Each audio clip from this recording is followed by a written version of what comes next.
Hello again welcome to Techland Bangladesh. আজকের ক্যাপশনটা দেখে বুঝতে পারতেছেন 60K বিল্ড, যেটা একদম অল টোটাল একটা পাওয়ার বিল্ড হবে। হ্যাঁ, হঠাৎ করে 60K বিল্ড করার চিন্তাটা কেন আমার মাথায় আসলো? চিন্তা করলাম যে প্রতিটা মানুষ এখন মানে যারা নর্মাল মানুষজন আছে তারা কিন্তু দেখা যায় যে অলমোস্ট রেঞ্জটা 50 থেকে 60-র মধ্যে নিতে স্বাচ্ছন্দ্য বোধ করে। আমরা চিন্তা করলাম ওকে ফাইন, নো ক্যাপ, তাহলে আমরা একটা বিল্ড করি 60K-র মধ্যে যতটুকু পুশ করা যায়। তো আজকের এই বিলটা সেটাই হবে, অ্যান্ড বেঞ্চমার্ক ক্লাসটা দেখাবো যে 60K এই বিলটা কেমন সাস্টেইন করছে। তো দেরি না করে চলুন চলে যাক আজকের ভিডিওতে। ওকে, এই বিল্ডের জন্য প্রথমে আমরা যে প্রসেসরটা ইউজ করতেছি দ্যাটস দ্য ভেরি কমন, সেটা হচ্ছে Ryzen 5 5500 এই প্রসেসর। Ryzen 5 5500 6 কোর 12 থ্রেডের একটা প্রসেসর, মোটামুটি 3.6 GHz হচ্ছে এটার বেস ক্লক স্পিড। এগুলো আপনারা সবাই জানেন, but let me be perfectly blunt, এই বিল্ডের জন্য this is not my first choice. আমার ফার্স্ট চয়েসটা সবসময় থাকবে Ryzen 5 5600 যে প্রসেসরটা রয়েছে, অথবা 5600X। কিন্তু আমাদের চ্যালেঞ্জটা হচ্ছে আজকের যে বিলটা, এটা হচ্ছে একদম লক, একদম রিজিড 60K-র মধ্যে আমি আটাবো, এর জন্য 5500টা নিলাম। Don't get me wrong, 5500 is a very good processor, 5600 একদম একটা স্টেপ ডাউন ভার্সন, বাকি সব কিছু সেম। বাট তারপরও যদি আপনারা একটু টাকা বাড়িয়ে 5600 যেতে পারেন, তাহলে হলো কি ফিউচার প্রুফিং ব্যাপারটা হলো। তো this is the processor for my build. Next একটু আমরা মুভ অন করি। ওয়েল, 60K এই বিল্ডে আমাদের হচ্ছে মাদারবোর্ডে তো যেতে হবে। মাদারবোর্ড হিসাবে আমি এখানে এত প্যারা নিতে চাই না, আমি সিম্পলি যেটা মার্কেটের সব থেকে renowned motherboard Gigabyte B450 GSTH version 2টা দিয়ে দিয়েছি। এটা মোটামুটি 9000 টাকার আশপাশে প্রাইস পড়ে। অ্যান্ড প্রসেসরটা একটু বলে রাখি, এটা হচ্ছে আপনার 10-11 এর মধ্যে ঘোরাফেরা করে। হ্যাঁ, মাদারবোর্ড নিয়ে কিছু বলার দরকার নেই, সলিড ক্যাপাসিটরের মাদারবোর্ড। তারপরে কথা হচ্ছে এই সিস্টেমে র্যাম হিসাবে কোনটা আসতেছে। র্যাম হিসাবে আমি 8GB পিক করেছি, বাট সাজেশন থাকবে 16GB নেওয়ার। হ্যাঁ, আমরা হচ্ছে কিংস্টন ফিউরি 8GB 3200 মেগাহার্জের র্যামটা পিক করেছি এই বিল্ডের জন্য। অ্যান্ড তারপরে যদি একটু স্টোরেজ নিয়ে কথা বলি, স্টোরেজের জন্য খুবই কমন আমাদের HP X900 M.2 স্টোরেজটা। এই র্যাম স্টোরেজ দুটো মনে 700 টাকার আশপাশে এরকম প্রাইসে আপনারা পেয়ে যাবেন। এরপরে যেটা জিনিস সেটা হচ্ছে আমাদের একটু দেখতে হবে, এই বিল্ডে আমরা একটা গ্রাফিক্স কার্ডও ইনক্লুড করেছি, অ্যান্ড সেটা কিন্তু যেন তেন কোনো গ্রাফিক্স কার্ড।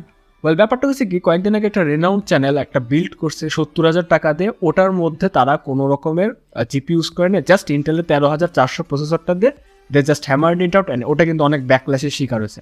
বাট আমরা টেকল্যান্ড থেকে ট্রাই করি সবসময় বাজেটের মধ্যে যতটুকু সম্ভব পুশ করে দেওয়া, অ্যান্ড এইখানেও এই বিল্ডটা বানাতে যে আমার যথেষ্ট গলদঘর্ম হইতে হয়েছে।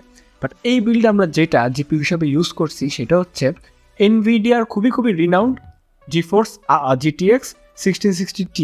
এটা হচ্ছে আসুসের টাফ গেমিং ভ্যারিয়েন্ট। এটা কিন্তু 1660 সিরিজের সব থেকে র্যামড আপ ভার্সন। হ্যাঁ, এটার কুলিং টুলিং সবই অনেক নাইস, বাট কথা আছে এখানে কিছু। কেন এই জিপিউটা? হ্যাঁ, এই জিপিউটার প্রাইস কিন্তু অ্যারাউন্ড মোটামুটি 29 থেকে 30-এর মধ্যে পড়ে যায়, যেটা কিন্তু একটা ভায়াবল প্রাইস এখন আসুসের সিরিজ হিসেবে। বাট ব্লান্ট কথা হচ্ছে, এই বাজেটে যদি আপনারা আর্ক জিপিউটা নিতে পারেন, সেটা কিন্তু 30,000 থেকে মোটামুটি 29,000 টাকার মধ্যে নেমে গেছিলো। সেই হিসাবে এই বিল্ডের জন্য কিন্তু আর্ক একদম পারফেক্ট হতো, অ্যান্ড আর্কের মাসল পাওয়ারটা এটা থেকে অনেকটাই বেশি। হ্যাঁ, কিন্তু সমস্যা হচ্ছে আর্ক এখন এত বেশি হচ্ছে, আপনার ডিমান্ড বেড়ে গেছে একটা, কিন্তু আপনার দামের কিন্তু এখন স্ট্যাবিলিটিটা আবার ঠিক নাই। দেখা গেল যে 30 থেকে পার হয় লাফ দিয়ে 35-এ চলে গেছে। হ্যাঁ, তো সমস্যা হচ্ছে আমার টার্গেটটা হচ্ছে যেভাবেই হোক 60-র মধ্যে বিলটা আমরা লক করব। এর ক্ষেত্রে অপশন থাকে 3050 দাম কিন্তু বেশি। অনেকে হয়তো আপনারা জানেন না, আর GTX 1660Ti মাসল পাওয়ার কিন্তু 3050 থেকে অনেকাংশেই বেশি। এটা ল্যাকিংসটা কোথায়? DLSS সাপোর্টটা নাই, বাট সমস্যা নাই, AMD FSR ওপেন সোর্সের সাপোর্ট রয়েছে। অ্যান্ড আরেকটা জিনিস যেটা, সেটা হচ্ছে রেড ট্রেসিংয়ের গ্লোবাল যেই সাপোর্টটা সব গেমে, সেটা একদম ইন হ্যান্ড পাবেন না, বাট অনেক গেমেই কিন্তু এটার রেড ট্রেসিংয়ের সাপোর্ট এখনও দিতে পারো। রিফ্লেকশন বা টুকটাক যে শ্যাডো ট্যাডো আছে সেটার সাপোর্ট দিতে পারে। অ্যান্ড ভালো ব্যাপার হচ্ছে এনব্যাঙ্ক এনকোডার রয়েছে। অ্যান্ড এই জিপিউটা আমার মতে একটা 1080p গেমিং কিং, তার উপরে এনব্যাঙ্ক এনকোডার থাকার কারণে কিন্তু আপনারা ভিডিও এডিটও করতে পারবেন। তো দিস ইজ দ্য পিক, এর জন্য এটা নিয়ে একটু কথা বললাম। নেক্সট আমরা একটু মুভ অন করে তারপরে বিল্ডটা করব। জিপিউটা কিন্তু শেষ হলো। হ্যাঁ, জিপিউ শেষ হওয়ার পর এইবার যেটা নিয়ে কথা বলা দরকার, তারপরে আমরা বিল্ডের দিকে চলে যাব। পাওয়ার সাপ্লাইটা নিয়ে একটু কথা বলা দরকার। পাওয়ার সাপ্লাই এমন একটা জিনিস যেটা নিয়ে আমি বিল্ডে কিপটামি করতে পছন্দ করি না। So I have pick the Antec CSK 450 watt. And CSK দিয়ে মনে পড়লো IPL এর মৌসুম যেহেতু চলছে, that's not the Chennai Super Kings, that's Cuprum strike from অ্যান্টেক।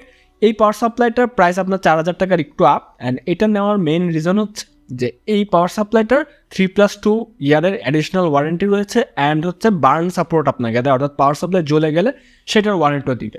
এটা নিয়েও বেশি কথা বলার দরকার নেই, এটা রিয়েল রেলের পাওয়ার টাওয়ার নিয়ে আমার অনেক আগে আমি বলছি।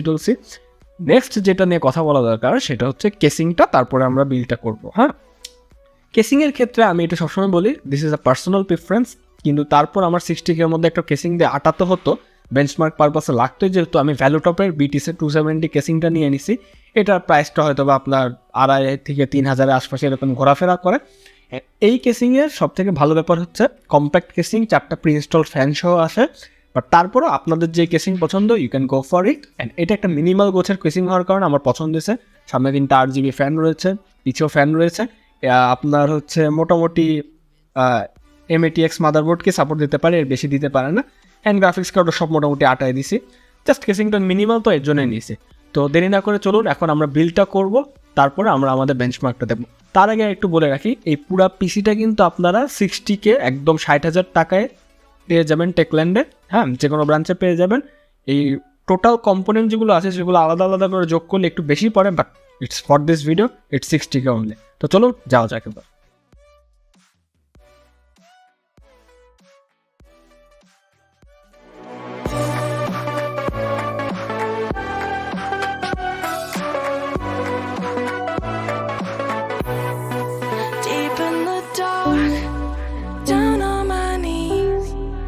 I've seen things that you wouldn't believe. I was lost until I found that I'm invincible. Nobody gon' bring me down.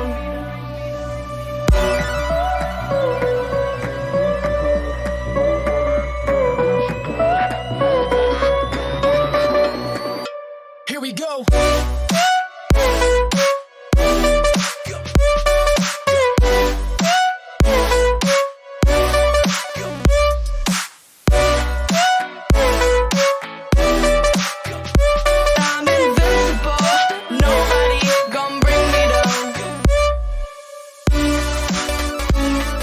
So এই পিসিটা যখন আমরা প্রথমে বেঞ্চমার্ক করতে বসি, প্রথমে আমরা Geekbench সিরিজের বেঞ্চমার্কটা দেখবো। Geekbench is a very basic app. এটা দিয়ে যখন আমরা প্রসেসরটাকে হচ্ছে বেঞ্চমার্ক করলাম, দেখলাম যে সিঙ্গেল করে প্রায় 1757 মতো স্কোর পুশ, অ্যান্ড মাল্টি করে কিন্তু প্রায় 6,000 ছুঁইছি স্কোর করছে। হ্যাঁ, এরপর আমরা গ্রাফিক্স কার্ড টিউরিং আর্কিটেকচারের এই GeForce GTX 1660Ti এর গ্রাফিক্স ক্যালিবার মাপার জন্য OpenCL-এ বেঞ্চমার্কটা করলাম। OpenCL-এ বেঞ্চমার্ক করে দেখলাম যে এটা প্রায় 70,000 প্লাস স্কোর পোস্ট করেছে, যেটা কিন্তু অনেকটাই ভালো। দেন আমরা ভিরে বেঞ্চমার্কে মুভ অন করলাম। ভিরে বেঞ্চমার্কে যখন আমরা সিপিইউটাকে আলাদা করে বেঞ্চমার্ক করলাম, তখন কিন্তু এটা প্রায় 6,600 প্লাস স্কোর পুশ করেছে, যেটা অনেকটাই ভালো প্রসেসর হিসাবে আমার বলতেই হবে, এই রেঞ্জের প্রসেসর হিসাবে। দেন আমরা ভিরে জিপিইউ বেঞ্চমার্কেই কিন্তু গ্রাফিক্স কার্ডকে আবার বেঞ্চমার্ক করলাম, সেখানে প্রায় 335-এর মতো এমপ্যাথ রেখে কিন্তু মোটামুটি ভালো একটা স্কোর পুশ করে 1660Ti বের হয়ে আসতে পারছে। এই ধরনের বেঞ্চমার্ক ছাড়াও কিন্তু এরপর আমরা ভাবলাম যে সিস্টেমটাতে একটু গেম খেলা যায়। গেম খেলার জন্য প্রথমে আমরা ওয়াচডগ লিজিয়ন গেমটাকে বেঞ্চমার্ক করতে বসিয়ে দিলাম, তার নিজস্ব ইঞ্জিন দ্বারা প্রিসেটটা সেট করলাম মোটামুটি হাই। হ্যাঁ, হাইয়ে সেট করে আমরা হচ্ছে রে ট্রেসিং রিফ্লেকশনটা অফ করে রাখছিলাম, আর DLSS এর অপশনটা তো নেই। সেই ক্ষেত্রে আমরা দেখলাম পুরো বেঞ্চমার্কটা শেষে প্রায় 55 FPS-এর মতো অ্যাভারেজে কিন্তু ধরে রাখতে পারছিল, যেটা কিন্তু still now very good for the 60K বাজেট। আমরা হচ্ছে ওয়াচডগ লিজিয়ন শেষ করার পর এসি ভালহালা গেমটা খেলতে বসে গেলাম, সেখানেও আমরা বেঞ্চমার্কটা করতে দিই। বেঞ্চমার্ক শেষে ভালহালা কিন্তু আমরা ভেরি হাই প্রিসেটে সেট করেছিলাম, আর দেখলাম যে প্রায় 55 FPS-এর মতো অ্যাভারেজে আবারও ধরে রাখতে পারছে। অর্থাৎ এই ধরনের ট্রিপল-এ টাইটেল যে এই পিসি বিলটা খুব ভালো মতো হ্যান্ডেল করতে পারতেছে, of course thanks to GeForce GTX 1660Ti। দেন আমরা Forza Horizon 5টা একটু বেঞ্চমার্ক করে ফেললাম।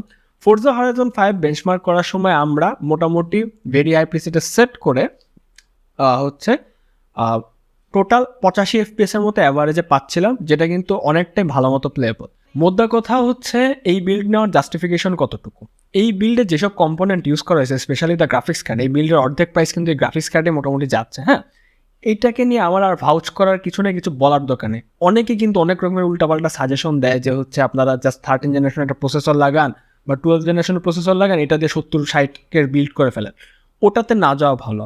আপনার যে টাকাটা রয়েছে সর্বোচ্চ চেষ্টা করেন একটা ভালো জিপিইউ যাতে ইন্টিগ্রেট করতে পারেন। হ্যাঁ, একটা জিপিইউ কিন্তু একটা বিল্ডের অনেক এসেনশিয়াল একটা পার্ট হয়, একটা বিল্ডের লংগিভিটি অনেক বেশি বাড়িয়ে দেয়। আর 1660 Ti নিয়ে আমি আবার বলবো, এটা আসুসের 1660 Ti একদম র্যাম্পড যেটা ভার্সন ওইটা, এটার পাওয়ারটা মাসল পাওয়ারটা মাসল পাওয়ারটা 3050 থেকেও বেশি। বাট অফকোর্স আবারও বলবো যে আর্কের প্রাইস যদি 29-30-এর মধ্যে এসে যায়, you should go for Arc. হ্যাঁ, বাট এখনের জন্য যে market 1660 Ti it's a good to go deal. এই বিলটাই পুরোটা গুড টু গো। এনভেঙ্ক এনকোডারও রয়েছে, আপনি প্রোডাক্টিভিটিতে যথেষ্ট সাপোর্ট পেয়ে যাবেন। অ্যান্ড একটু নিজেদের বুদ্ধিটা খাটিয়ে নিবেন। অন্যান্য রকমের যদি কেউ ভালো মতো মিষ্টি কথায় বললো যে এই বিলটা ভালো হবে এই টাকায় 70,000 টাকায় জাস্ট একটা রাইজেন 5 5600G দিয়ে বিল, বা হচ্ছে রাইজেন 7 5700G দিয়ে বিল, বা 13 জেনারেশন প্রসেসর, একটু বিবেক খাটিয়ে ওগুলো একটু স্কিপ করার ট্রাই করবেন। এই বিলটা আই থিঙ্ক এটা আপনাদের জন্যই করা হয়েছে, যতটুকু বাজেটে স্কুইচ করা যায় এটা আপনারা টেকল্যান্ডে পেয়ে যাবেন। অ্যান্ড দেখা হবে অন্য কোনো ভিডিওতে, এরকম আরও বিল নিয়ে আসবো। ততদিনের জন্য good bye and definitely I'll catch on the next one. আর ইয়েস ভিডিওটা ভালো লাগলে অফকোর্স লাইক দিবেন and subscribe to the channel is a must.